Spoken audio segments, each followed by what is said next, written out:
Hey everyone, it's Tony. I'm here in Austin, Texas. Texas, the first state in America that is starting its primary season. This is an opportunity for voters to come to polling centers like this one here behind me and cast their ballot for the person in their party that they want to represent them in the upcoming midterm elections in November. There are a lot of seats up for grabs here. You can see all of the different signs that are out here in support of different candidates in this race.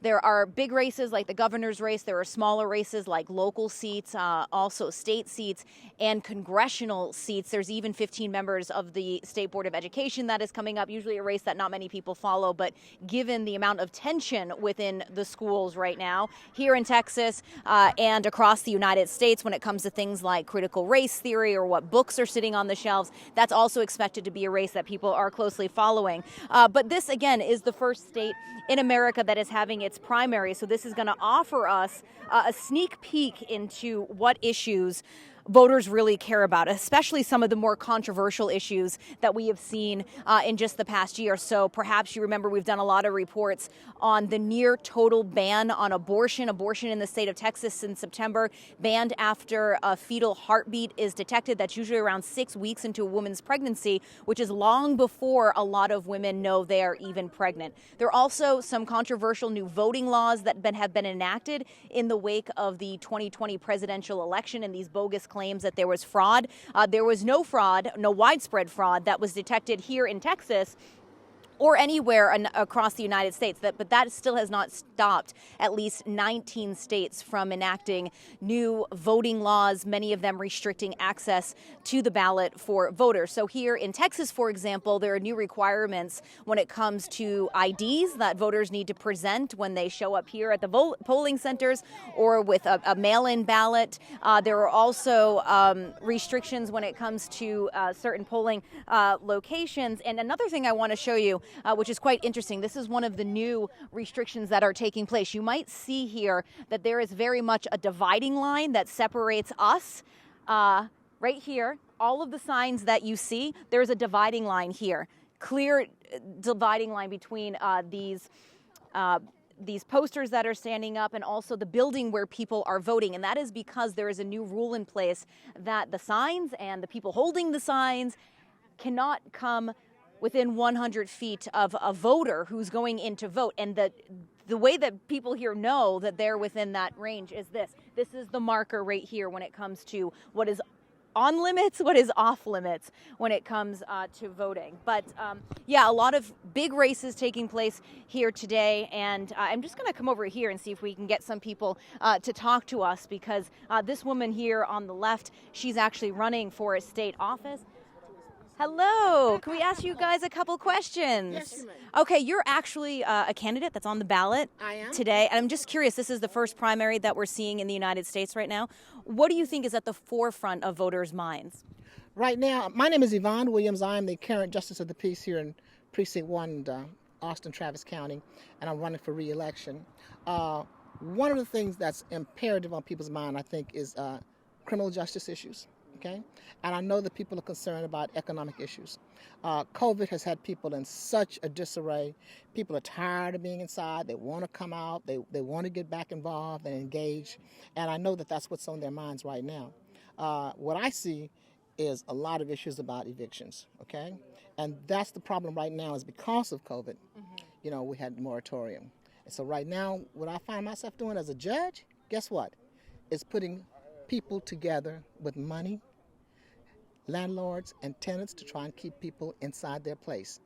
That, in fact, it's a human rights issue, if you ask me, because pretty soon all of the moratoriums are running out, and the JP courts are going to be at the forefront of a very hard decision to make.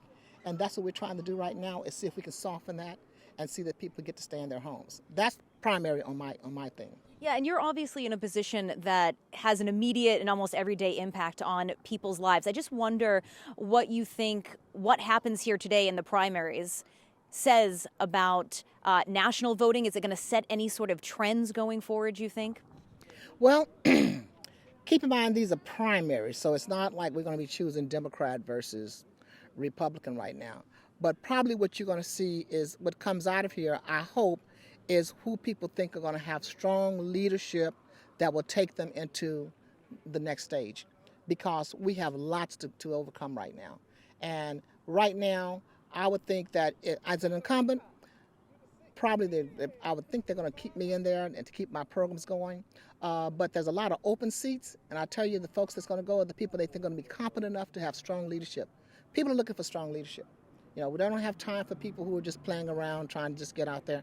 Strong leadership. If someone has exhibited strong leadership in their backgrounds, they're going to be up for grabs. I mean, they're going to be the ones that's going to have the upper hand. I think that's going to be the trend that's going to be showing. And clearly, Texas has always played this really outsized role in American politics as being the one of the most populous states in America. We see now, after the last census, that Texas has picked up 2 additional congressional seats, which means it's going to have even more influence in Washington. Is there a sense, you think, among voters of nervousness on that? Because we've seen some very Republican-leaning laws, the abortion ban, new voting laws come into place. Does that galvanize Democrats to come to the polls, you think? Yes, it has, and it should. Some of those seats were Democrats, as you can see. One of the, in fact, a Hispanic Democrat that runs from here in Austin all the way to San Antonio. Congressman Lloyd Doggett got a seat pretty much put right here in Austin itself. So yeah, there are a couple of Democrat seats that came up. So we're going to see that because of the influx. It looks like that's what we got out of that was more minority voters. We're still going to have a lot of young voters. You're going to see more female voters, and that's why you see more females on the ballot, as a matter of fact. Well, thank you so much, and good luck in today's primaries. Thank you very much. Appreciate you. All right, so we have a couple of voters you can see actually going into the polling station right now, but overall the voter turnout has been pretty low during these primaries. The early voting started 2 weeks ago, and just less than 10% of eligible voters across the entire state have actually cast their ballot in this race. Primaries, traditionally very low voter turnout. You have to be pretty enthusiastic about voting in a lot of ways to get out here and vote on these days, which is why voting enthusiasts are a little concerned about these new voting laws, because they're afraid that they will further discourage people from getting out there and voting. But certainly the results that we are going to get today here in Texas, they could give us this sneak peek into what is at the forefront of voters' minds nationally. And also could give us a sense of how much control former President Donald Trump still has on the Republican Party, and what sort of advantage the Republican Party may be in at this moment going into the midterms, 2 years into Joe Biden's presidency. This is a usual time when we start to see this shift of power take place, 2 years into a president's first term in office. So Texas, largely seen now as a course setter, as a bellwether for national politics, and the pace setter really for the Republican Party nationwide. So we're going to keep following this both on the social media side, also on the TV side. So make sure to stay with us. But for now, I'm going to sign off. Take care.